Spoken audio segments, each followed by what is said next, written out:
Hello Pisces! Welcome back po sa ating channel, ang puro-purong asal Pinay Tarot 999. So this is your reading, timeless reading, anytime na mapanood, makita. Na-recommend sa'yo, no? That is the right time na kailangan mo pong marinig ang mensaheng ito.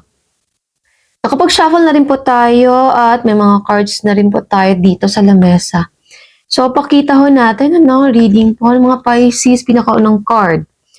Two of Cups. Ayan, napakalakas talaga ng card nito kasi dalawang beses po siyang lumabas kanina habang nagsha-shuffle ho ako. Pa-cross naman po ay the Wheel of Fortune. Sa totoo lang, Pisces. In this reading, in this batch, kasi pang-anim ka. Sa'yo lang siya lumabas ito, the Wheel of Fortune. Kasi yung sa iba, more on talaga, yung sa love. Engaged talaga sa love, nag-invest talaga sa love department, sa relationship, partnership. Pero sa'yo, parang mix siya po ng, yung sa healing, yung healing, wanting, and then konting relationship. Okay, so pagbabago ng direction, pagbabago ng sitwasyon. Ayan, so dito sa taas naman po, Five of Wands. Bakit dyan ka naman nadaan, Loy? Ang pusa kasi namin eh. Yan, umalis na siya. Kanina sa reading ng Aquarius, duman siya dito eh. Open naman yung pinto. Dito talaga siya sa lamesa. Kasi may bintana ho dyan. Okay, dito sa baba, Four of Pentacles. Malakas yung sign. May mga sign, symbols, synchronicities. Your body is giving you signal, Pisces. Your body is warning you something. Your body knows, recognizes kung ano man po ito.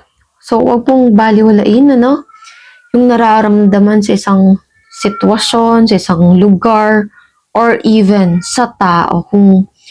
Kung halimbawa, magtiwala or bigyan pa ng konting panahon.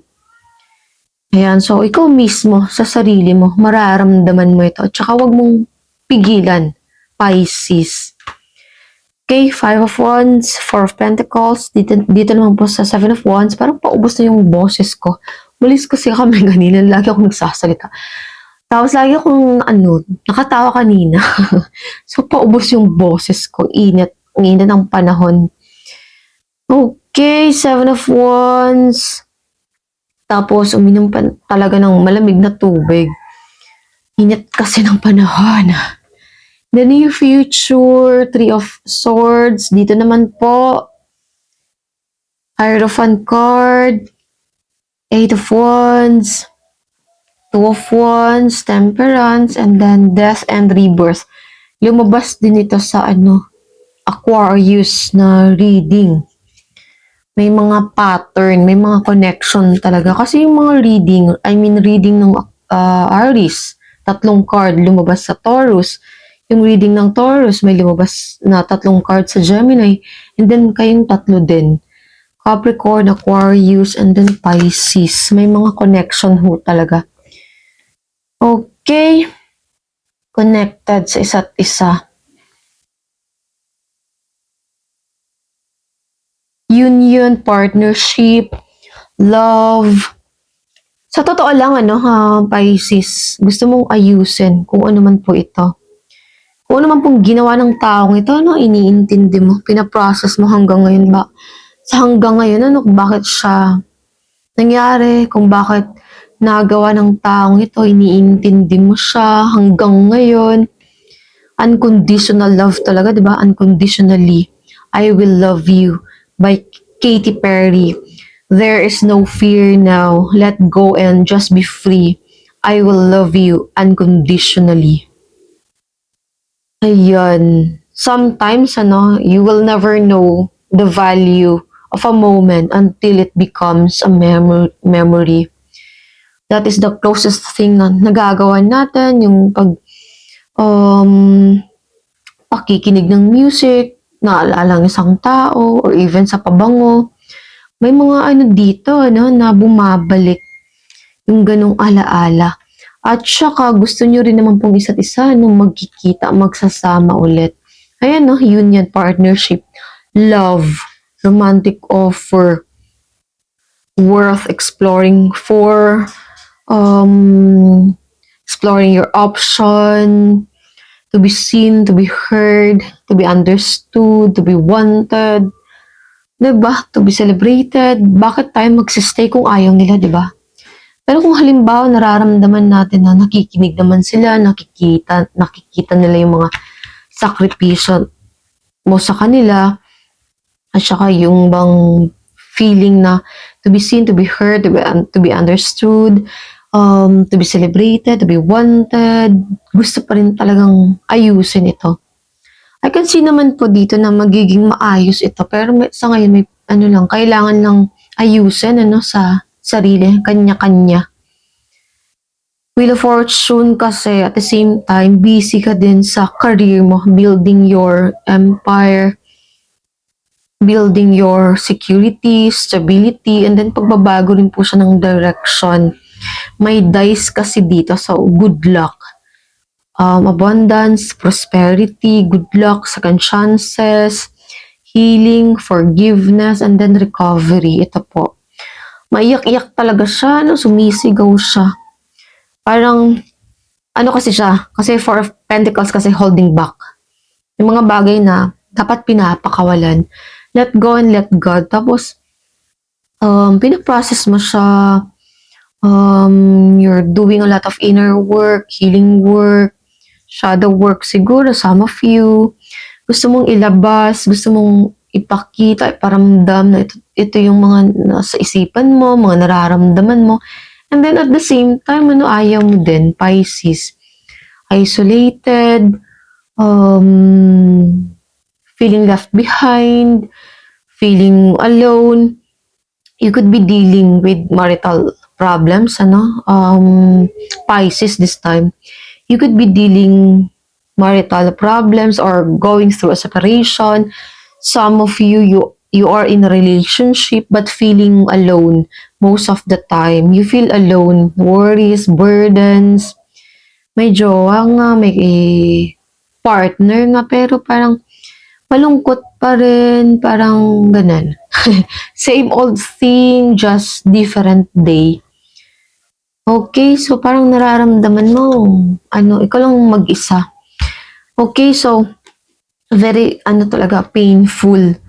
You need to heal. Pero I can see naman po dito, eventually, magiging okay din yung laman ng puso. Kasi, wino-workout mo ito, iniintindi mo kasi, hinihimay-himay talaga. Mabilis yung mga pangyayari, pero yung imagine, ay talaga namang matagal, pinaprocess, talagang matagal. And then, sana, Pisces, wag pong bumalik sa kung ano man po ito. Kasi, yung dalawang card, nakaharap po kasi sila dito sa past, na dapat doon siya sa future. Tumatalikod, biglang umaatras, na okay na, yung dapat magpatuloy, dapat gawin lang siya ng gawin hanggang sa may nangyari na naman, nag-relapse, bumabalik sa ganung comfort. Okay, at saka may mga memories dito na talagang mabigat, Pisces. Grabe yung luha mo, inaayos mo naman sa totoo lang, nagkakaroon naman po ng protection boundary, limitasyon. As you can see, diba, may bubble dito. Pinoprotektahan ng sarili. You can care for other people at the same time. You can also protect yourself. You can love other people at the same time. You should protect yourself. Kasi, naku naman, diba, kung bigay ng bigay, talaga namang nade-drain. Kailangan natin protektahan ng sarili. Okay, so yun na nga inaayos, Lagi kasi ako nakatingin sa babaeng ito. Sumisigaw ho siya sa sobrang sakit. Bighati. Kalungkutan. Sakit. Kalungkutan. Paghihirap ng damdamin. Bumabalik-balik. Ganun talaga, di ba? Kahit 5 years na, 10 years na. Minsan naalala natin kapag ka nagkakaroon tayo ng problema, bumabalik sa ganitong mga taon, mga memories. I don't know, ano kasi iba yung nararamdaman ko dito. Forgive yourself, other people, and then the situation. You just have to accept kung ano man po talaga siya. Kailangan din talaga natin na tanggapin yung nangyari. Kung ano man po siya, kung gaano siya kasakit. So siguro, yun na nga, eventually, yung forgiveness, later part na siya. So ngayon, kailangan natin tanggapin. You just have to accept it. Hierophant, I can see you smiling again. You need to start believing yourself again, Pisces. I can see you winning here, no? Smiling again. Full of life again. Laughter, happiness, joy. Being in love with yourself, with your life. Patuloy lamang po. And I can see dito na maraming prayers.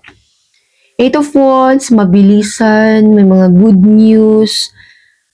Mabilis yung pagbabago ng sitwasyon, and plano din siya na travel.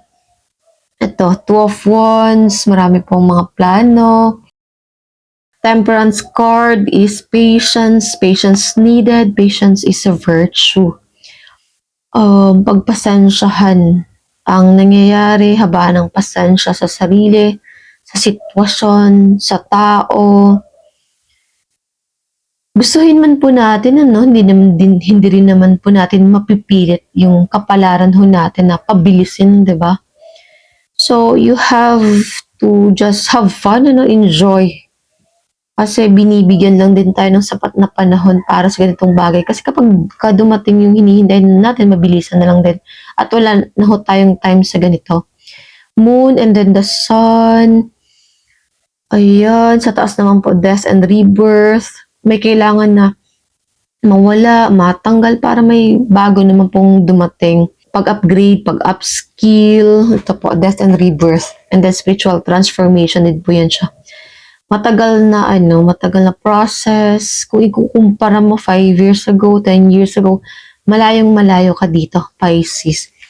And then, Magician card, tapos Ace of Swords, marami iniisip, tapos Devil card, yun na nga, sobrang pag-iisip, busy din sa kaperahan, maraming pasan-pasan, buti na lang may mga kasama na nakakaintindi, di ba? Minsan, kailangan lang din natin ng makakasama doon sa dilim. Minsan, hindi natin kailangan ng liwanag. Kailangan natin ng tao na makakasama doon sa dilim na yon. Mas gumagaan siya. Hindi naman, di ba, kapag may kasama tayo na nasasolve agad yung problema, at least man lang, di ba, gumaan-gaan yung nararamdaman ho natin. Tsaka may mga nakakaintindi, may mga nakakaalam. And then, siguro, may ginagawa ka din po dito na cord cutting, manifestation, ritual. Pero sa nararamdaman ko dito na Pisces, you're doing candle work, candle magic.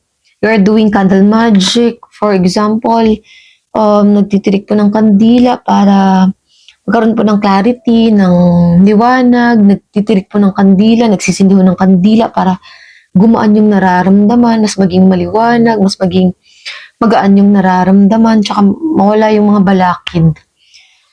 Okay, so yun lamang po ating reading para sa mga minamahal ko pong Pisces, at salamat po. Bye!